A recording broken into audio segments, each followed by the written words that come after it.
64th District State Representative, Julie Alexander. Hi, Julie. Good afternoon, Bart. Welcome back. Thank you. Thank you. First up, I want to talk about politics. Okay. You're representing 64th District, Julie's final term this year. And we've talked over the past few months as to whether you might be interested in seeking the state Senate seat now that redistricting has changed the geography of the state Senate districts. Wondering if that change in geography and redistricting is causing you to make your decision. Tomorrow's the filing deadline for state Senate candidates.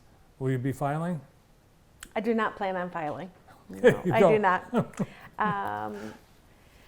So first of all, it is an incredible honor to serve as a state legislator.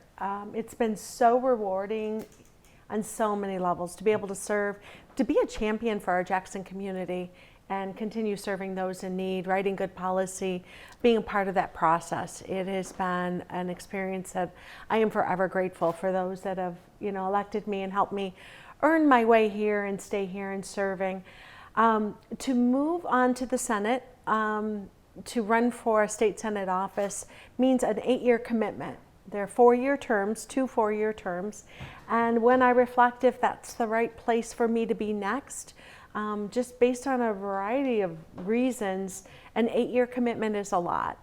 And I know I'm not done serving our community. I know I'm not done working. I've got a lot of energy and I want to keep fighting for our great state and country and community. I'm just not sure what that looks like. And so I'll just spend the next 7.5 months getting across the finish line, many issues that I've been navigating and championed. So that will be my focus. I'm here for another 7.5 months serving, and I will continue to put my heart and soul in that instead of being pulled in a different direction where I'm knocking doors over in Washtenaw County. When you're a state candidate, you spend so much time putting yourself out there and knocking on doors and meeting people. And while I don't mind doing that, it really pulls away from the service I can give right now. And it costs a lot of money to run for office, and you spend a lot of time raising money also. So I have just decided to spend the next 7.5 months serving to my fullest extent and see what happens next. Yeah, well, I can tell redistricting and the change in the geography certainly contributing, I think, to a lot of people's decisions as to whether they will or will not run. Whole new area, you'd have to introduce yourself. You mentioned Washtenaw County, that's where you live, your Senate seat would be. And on the other hand, the House districts changing. Jackson County, we will be broken into 4 different House districts in Jackson County. Yeah, I see that as a challenge for those that hold those seats. For me right now, if I have a question, I can call the sheriff, I can call the prosecutor, I can call any of the department heads or county commissioners. But moving forward, everyone's going to be pulled in so many different directions. It will be challenging for those individuals. I look forward to seeing how that all plays out too. And again, it is what it is. So we just take this and move forward. And I know I will continue to be active, meeting with all candidates that are interested in having conversations on what those connections might look like and how do you best serve our Jackson community. The House district that would include City of Jackson, we've had, I think, a couple of candidates already. Last week, Maurice Imhoff, who I know you got to know really well with his work on the Civil War and Underground Railroad and veterans issues over the last year. And Kathy Schmaltz, who told me a couple weeks ago she wanted to, she was leaning heavily toward running, and before the show you told me Kathy is going to be running. Yes, she is a filed candidate as well. Former Channel 10 anchorwoman, Kathy Schmaltz, and Maurice Imhoff. 2 people have made their intentions known, but I think both of those are friends of yours. Are you going to have trouble? Are people going to be asking you for support and endorsements? Yeah, that most likely will happen. And, while I value the personal relationships I have with everyone, when I serve as a state legislator, here we go, this badge right here, this state legislator means I serve 90,000 people. We don't take phone calls and say, I don't know, did you vote for me, whether I can help you with unemployment claims or not? Because trust me, we get those calls every single day. I am here to serve everyone, and I will be a friend with everyone. That doesn't change, the respect I have for people as individuals. But when it comes down to serving as a state legislator and the policies, I will support those that have the same values and principles that I do. So in those conversations, it makes it a little bit easier when you show that support. And I would just ask other individuals the same thing. We need to be decent, we need to be polite, we need to be respectful. But you know where you stand. Most people know where they stand on issues that are important to them. And I think more so than ever in Lansing, the divisiveness in Lansing or in DC, the divisiveness is there. But when we have a candidate out there, that I've already seen say that she gets her pep talks from Gretchen Whitmer, who gets her pep talks from Joe Biden, if that's how you align yourself, if those are the policies that you value, then I think it makes a very clear choice on many people, especially in the Senate candidacy. But there should be politeness, respectfulness, but endorsement-wise, it becomes a little easier for me. Yeah, but of course, the parties will, as you have in the past, align with Republican candidates, and Yes. we'll see likely maybe some primaries. So there's potential that we would have multiple Republicans. Yes, running. it could happen. Yeah. We'll know by 4:00 tomorrow, the deadline. You've had over the years Mike Hurst come to Lansing. The family of Chris Reisner, you've had them testify, all in the interest of helping to end the opioid crisis and associated endemics. What's the latest on the fentanyl issue? Sure. So when we look at increasing on the penalty and schedule of fentanyl use, we know that it needs to be stricter for those dealing drugs, opioids, and such. We also need to be considerate of Adderall and Ritalin, other medicines right now. Other drugs are on the same schedule as fentanyl, and we know that fentanyl is what's killing so many of our Michigan residents, families, and Americas as well. So we have, for the second term now, been working to move legislation. The first time we got it through the House, not a problem, and it stalled in the Senate for a variety of reasons. But now we just recently had our Senate hearing last week. I had Jerry Jarzinka, Mike Hurst, and both Dan and Julie Reisner up to Lansing, and they were able to testify, and it was very impactful testimony.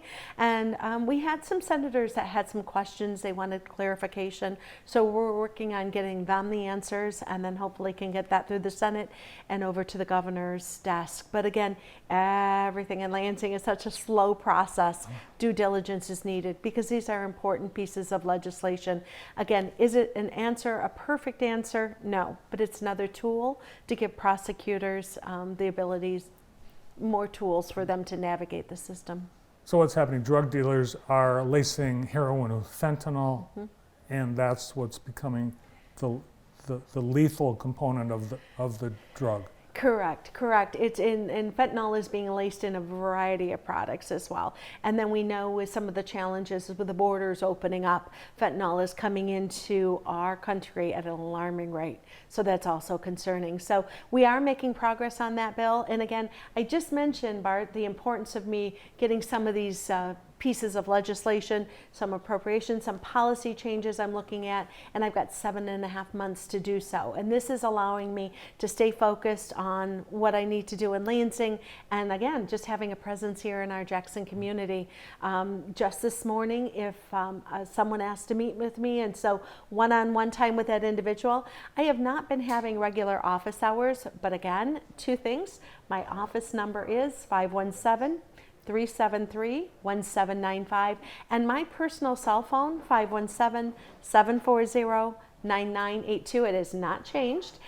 Anyone that wants to meet with me, any questions, problems, concerns, we are more than happy to work with you and help you navigate whatever those challenges might be. I know, I've seen you at events, you've gotten the call, it says unknown number, you answered anyway. I do. I'm a little bit of a risk taker. Hey, I'm a gambler, aren't I? Farmers are professional gamblers, so there you go. That's true. Election reform, that's another big topic that's been part of this year's legislature. What's the latest on all those? I think there's several bills in both the House and Senate. There are, and it continues to be a conversation. We all want free and fair election, right? Everyone wants to know that there's integrity in elections, so when you go and vote, that your vote is counted. So a while back, about a year ago, I put a letter out to the Office of the Auditor General. They were going to go through and audit the November 2020 election anyways, so we just clarified some certain areas we wanted addressed. You know, is there what was done with outside funding, money that went in to local municipalities, how is it used? Chain of custody, where is your ballot? Is it always being monitored? We have laws in place now where they followed training of our clerks. I know here, most people say in their own community, they feel a sense of integrity. They don't necessarily believe anything is wrong in their community because let's face it, we hired our county clerk. Every 4 years, we vote for our county clerk. I know my local township clerks. They are good, everyday people, right? But when we look at a state level, what can we do to ensure that we have policies and procedures in place to offer everyone else the assurance they need, right, to feel confident in their elections? And I truly believe there's more we can do. When I was looking at some of the elections that maintain accurate and secure records of the QVF, the qualified voter files, we as legislators in the House and the Senate passed legislation to clarify the uncertain dates of birth and removing people who have not voted in the last 20 years. That to us seemed very clear. Again, passed the legislature and the governor did veto that. We also passed as a legislative body no third-party access to the QVF. So an outside entity or organization should not have access to that qualified voter file. Passed legislatively and the governor vetoed. We passed as legislators a mandate requiring photo ID, but then also free voter IDs given out. So it's not at any cost to any individual. Again, passed legislatively and the governor vetoed. We looked at training for the challengers. So we know challengers are allowed at a counting board, a polling board, or it could be just a township or an area where people are voting. Challengers are allowed, but those challengers need to be trained. We need to know what you can and can't do. I mean, are you allowed to take white paper and tape it to a window so someone can't see in at a QVF center or not? We need to know what the rules and policies are. People need to be trained. We passed that legislatively, and again, the governor did veto that as well. And finally, there are some people out there that have concerns that the voting counting boards, what you run your ballots in, should not be hooked up to the internet. Now, there obviously is a debate on whether they are or they aren't. I physically went and looked at our Dominion voting machines with our county clerk, and she explained everything to me how it works. But there are some people that have doubts and concerns So we passed legislation that would not allow them any internet or intranet access, and the governor vetoed those again. So it will continue to be a priority as we move forward, that we are passing legislation that people feel comfortable and secure on. Do you think there's going to be some attempts at any kind of override on any of the governor's vetoes on election reform issues? Right now, I don't see any initiative or momentum going in that way. Again, that would take a 2/3 vote, and You don't have it? we don't have 2/3 vote. What is the status of that? You mentioned the county clerk showed you our Dominion machines. Are we connected at all to the internet with our voting machines? I've been told no. No.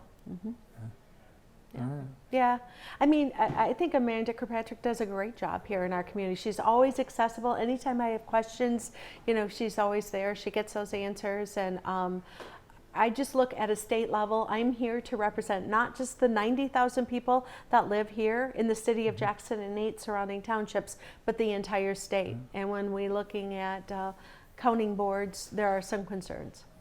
And the big, I think, issue that you're going to be working on this week, budget. Yes. Yes.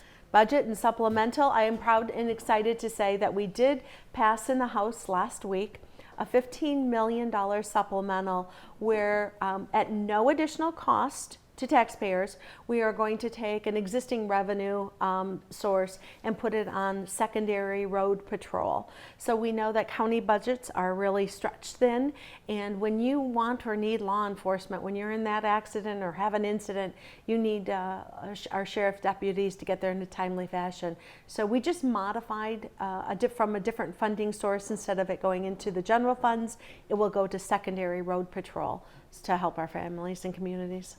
All right. Thanks for all the updates. Yeah, thank you, Bart. Good to see you. Thank you. 64th District State Representative Julie Alexander. Lots more coming up.